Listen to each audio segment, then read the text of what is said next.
not going to lose $1 trillion for the privilege of buying pencils from China. On the idea of crashing the markets on purpose, there's been some speculation, partly because of the video that was posted on Truth Social, that there was some sort of deliberate effort on your part to have the market sell off. Can you talk about that? No, that's not so. But I do want to solve the deficit problem that we have with China, with the European Union and other nations. And they're going to have to do that. And if they want to talk about that, I'm open to talking. But otherwise, why would I want to talk? And as you know, because of the tariffs, we have $7 trillion already committed to be invested in the United States, building auto plants, building chip companies, and all sorts of companies are coming into our country at levels that we've never seen before. Biden had nothing coming in. This was a dead country with Biden. He didn't know what he was doing, and that's now been proven at least. Trump, this weekend, you talked to a lot of leaders this weekend. Can you tell us, sir, were there any deals made? I spoke to a lot of leaders, European, Asian, from all over the world. They're dying to make a deal, but I said, we're not going to have deficits with your country. We're not going to do that, because to me a deficit is a loss. We're going to have surpluses, or we're at worst going to be breaking even.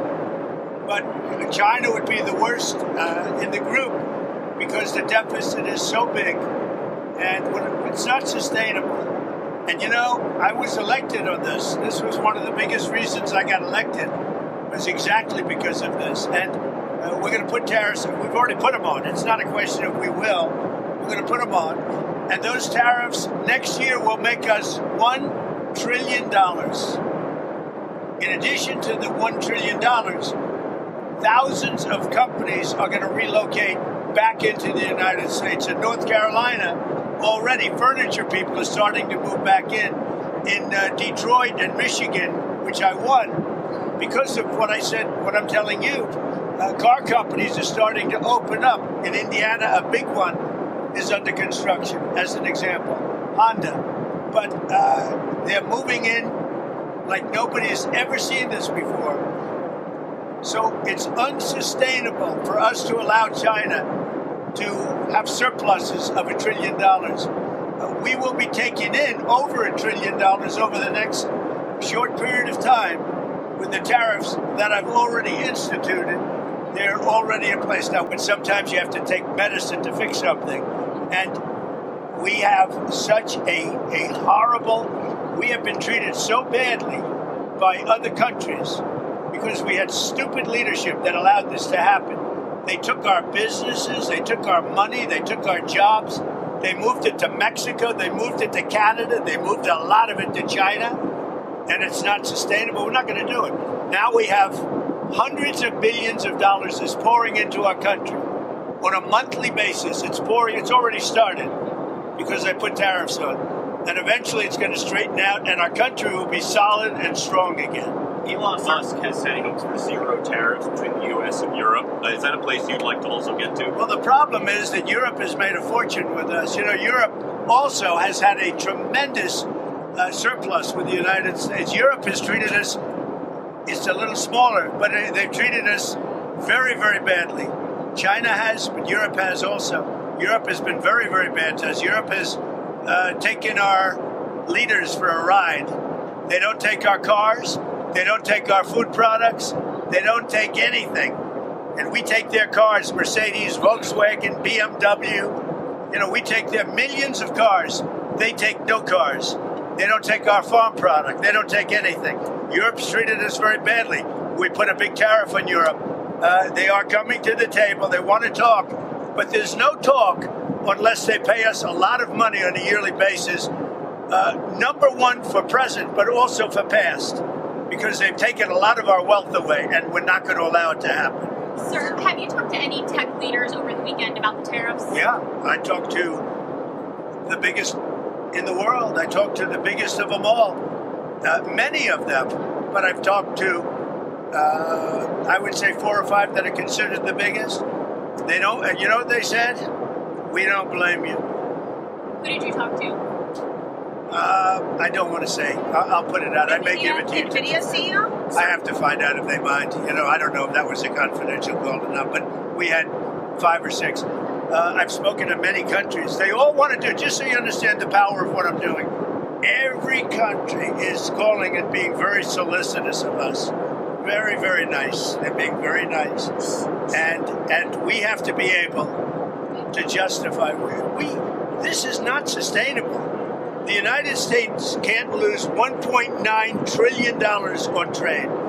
We can't do that and also spend a lot of money on NATO in order to protect European nations.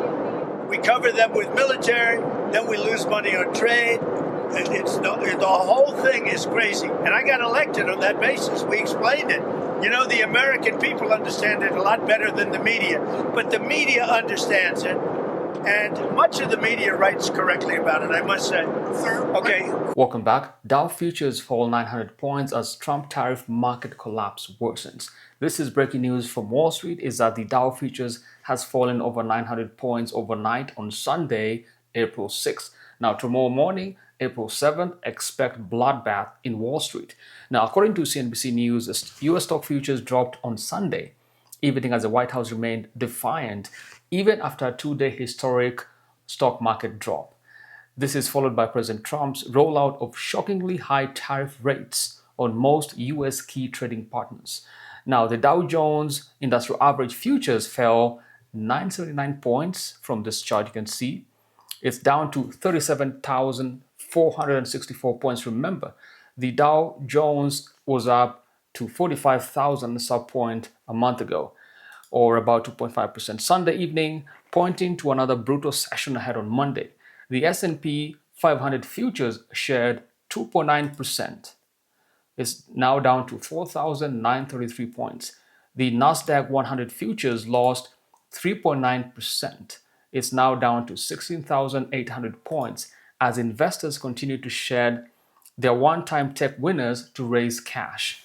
This follows a market wipeout to end last week of about $6 trillion. The Dow posted back-to-back losses of more than 1,500 points for the first time ever, including a 2,231 point drop on Friday.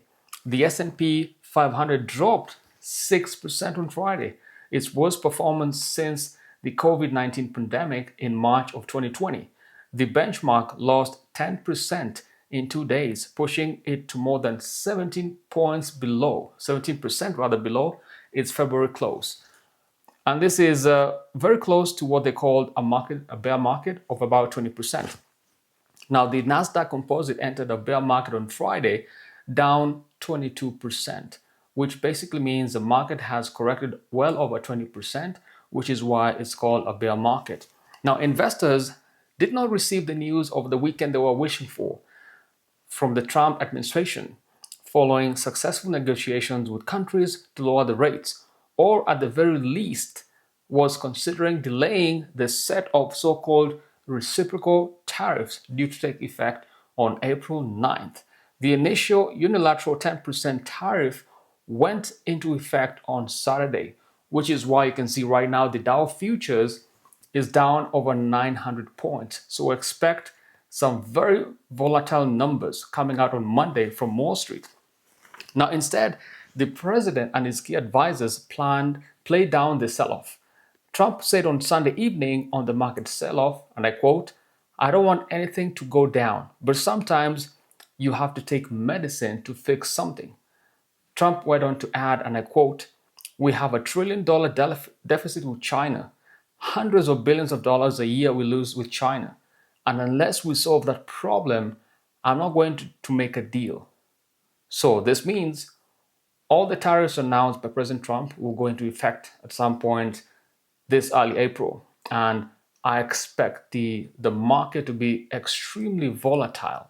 Now, Commerce Secretary Howard Lutnick told CBS News that the tariffs will not be postponed. The tariffs are coming, and I quote, "They are definitely going to stay in place for days and weeks." So the question is, how much further do you expect the market to go down? Rather, how much pain does the administration expect the market to feel or the investors to fill before they come to a compromise or make a deal. It goes on to say that the Treasury Secretary Scott Bessent told NBC News that more than 50 countries have approached the Trump administration for negotiations, right? But cautioned they've been bad actors for a long time. And it's not the kind of thing you can negotiate away in days or weeks.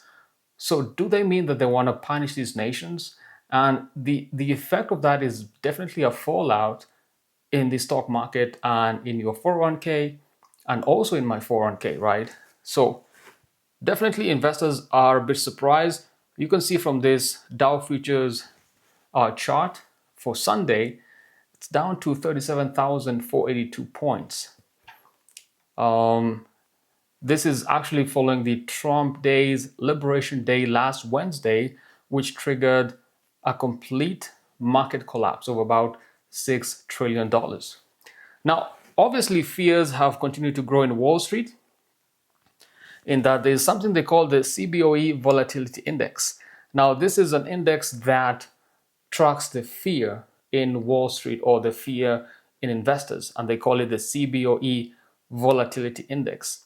It's up to 45.31 points. During the COVID pandemic, it was way north of 50%. So this is something that they do track in terms of what is the sentiment in Wall Street vis-a-vis a market collapse. On other news, the price of Bitcoin, which usually trades like another big tech stock, but had bucked the broader market meltdown, fell in the weekend. Now, Bitcoin is down to under 80,000 Sunday, in another sign of a de-risking on Wall Street.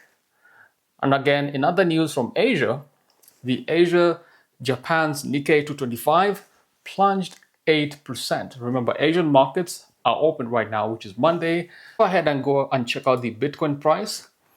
You can see right now live numbers. Bitcoin basically on the 6th, which was early Sunday morning, was at 83,000. You can see Bitcoin is down 7%, down to $77,000. Ethereum is down 15%, down to 1,500. Tether USDT is down by 0.02%. XRP is down 15.08%. And USDC is down 0.1%. Solana is down 14.93%. Dogecoin is down 15.84%. So the entirety of the cryptocurrency is getting a major downfall right now, reporting on Sunday, April 6th.